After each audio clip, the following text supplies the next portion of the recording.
Imagine you're the leader of a massive country. You have got all the nukes in the world sitting in silos ready to go. But here is the catch. You cannot actually use them without ending the world. Now imagine instead of a nuke, you have a tiny key that can turn off the entire world economy with one click. No explosions and no radiation, but everyone is suddenly starving and your enemies are begging for mercy. This is not some crazy movie plot. This is the reality of trade choke points. Right now, a few tiny strips of water are more powerful than any bomb ever made. If you control the throat of the world, you control the world itself. Forget the big red button. The real power is in the narrow gaps where the ships crawl through. Hello friends, welcome to Geo Unseen YouTube channel. Today, we break down why controlling trade choke points is more powerful than nukes. When we talk about power, we usually think about big armies and fighter jets. But in 2026, the game is totally different. The world is one giant machine that needs to be fed every single day.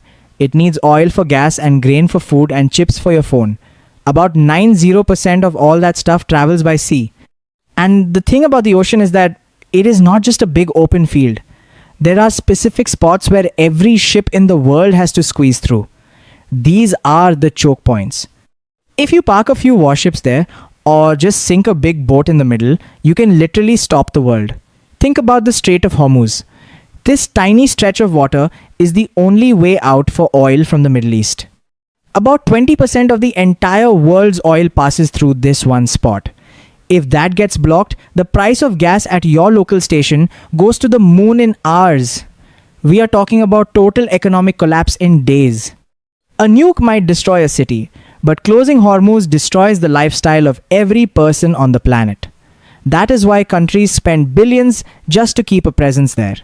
It is the ultimate leverage. You do not have to fire a single shot. You just have to stand in the way. Then you have the Malacca Strait near Singapore. This is the main artery for China. Almost all the energy China needs to run its factories comes through this narrow gap. If an enemy blocks Malacca, China goes dark in weeks. Their economy would just stop. No lights and no factories and no jobs. This is why China is so stressed about it. They call it the Malacca dilemma. They have nukes, but those nukes cannot keep the oil flowing. This is why trade routes are the real battlefield of the future. It is a quiet war, but it is way more dangerous because it is happening right now under our noses. Quick question for you guys. Do you think a country has the right to block these international waters if they are at war? Or should these spots stay open for everyone no matter what? Let me know what you think in the comments below. Most people do not realize how fragile this whole system is. We saw it a few years ago when one big ship got stuck in the Suez Canal. Just one boat sitting sideways for a few days caused billions of dollars in losses. It held up hundreds of other ships and messed up supply chains for months. Now imagine if a country did that on purpose. They could hold the whole world hostage. This is why controlling these spots is the ultimate flex.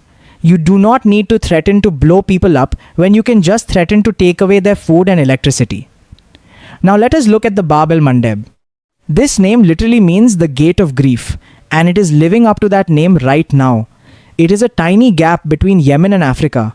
If you want to get to the Suez Canal, you have to pass through here. Right now, we are seeing exactly what happens when a small group with some cheap tech decides to mess with a choke point. They are using drones that cost maybe a few $1,000s to scare away ships worth hundreds of millions. This is the definition of power. You do not need a massive navy to cause a global crisis. You just need to be in the right spot at the right time. When the Bab el-Mandeb gets messy, the Suez Canal becomes a ghost town. Egypt is sitting there watching its main source of income vanish because nobody wants to risk the trip. This is why the big powers are freaking out. They are sending their most expensive warships to guard a tiny strip of water. Why? Because if they do not, the global economy catches a fever. This is way more effective than a nuke because it is slow and painful. A nuke is a one-time event, but a choke point block is a constant grind that wears a country down until they have nothing left. It is like putting a hand around someone's throat and just squeezing a little bit every day. Then you have the South China Sea. This is the biggest drama on the planet right now. It is not just about some tiny islands or fishing rights. It is about a massive trade route where trillions of dollars in goods pass through every year. China is building artificial islands and putting missiles on them. They are basically building a giant fence around a highway that everyone needs to use. If China decides to close that area, they can choose who gets to trade and who does not. They could let their friends through and block their enemies. This is how you win a war without ever launching a missile. You just control the flow. Think about the Bosphorus Strait in Turkey. It is so narrow that you can almost throw a rock from one side to the other. But this tiny gap is the only way for Russia to get its navy and its grain out of the Black Sea. Turkey holds the keys to that door. In a conflict, Turkey can just say no, and suddenly a massive power like Russia is trapped. This is the ultimate chess move. It does not matter how many tanks you have if you cannot move them out of your backyard. This is why Turkey has so much influence, even though they are not a global superpower.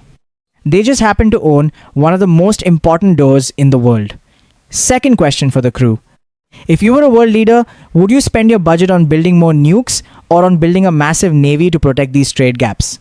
Let me know your strategy in the comments, because this is where the real game is played. The thing about choke points is that they create a massive ripple effect. If the Strait of Gibraltar was closed, the entire Mediterranean would become a lake. Prices in Italy and France and Spain would double overnight. There would be no more cheap gas and no more easy food. People would be out in the streets in days. This is why these spots are more powerful than nukes. A nuke might hit one city, but a choke point hit causes a riot in 100 cities at once. It breaks the social contract. It makes people realize that their comfortable life is actually very fragile and depends on a few miles of water on the other side of the world. We cannot talk about choke points without looking at the Panama Canal. This is the ultimate shortcut that connects the Atlantic and the Pacific. But like we talked about before, the canal is struggling. In 2026, we are seeing a new kind of warfare. It is called choke point diplomacy. Countries are making deals behind closed doors just to make sure their ships do not get stuck in line. It is like a global velvet rope at a nightclub, but the club is the world market. If you are not on the list, you are out in the cold. This is why controlling these spots is better than a nuke. You can use a choke point as a bargaining chip every single day. You can use it to get better deals on oil or to force other countries to support your politics. A nuke is a weapon of last resort, but a choke point is a weapon you can use for breakfast and lunch and dinner. The future of power is all about these bottlenecks. We are seeing countries trying to build new ones, like Nicaragua trying to build its own canal, or Thailand thinking about cutting a hole through its land to bypass the Malacca Strait. Everyone wants their own switch to turn off the world. They realize that in a globalized world, being the gatekeeper is the highest rank you can have. It is the ultimate insurance policy. If you own the gate, nobody's going to mess with you because they need you to keep the door open. So what happens if multiple choke points close at once? That is the nightmare scenario. In 2026, we are closer to that than ever before. With the Red Sea messy and Panama dry and the South China Sea heating up, the world is running out of options. This is why the big players are scrambling to find new paths. They are desperate to find a way that no one else can block. But the truth is, as long as we have an ocean, we will have choke points. And as long as we have choke points, we will have people willing to fight over them. It is the oldest game in the world, but with much higher stakes.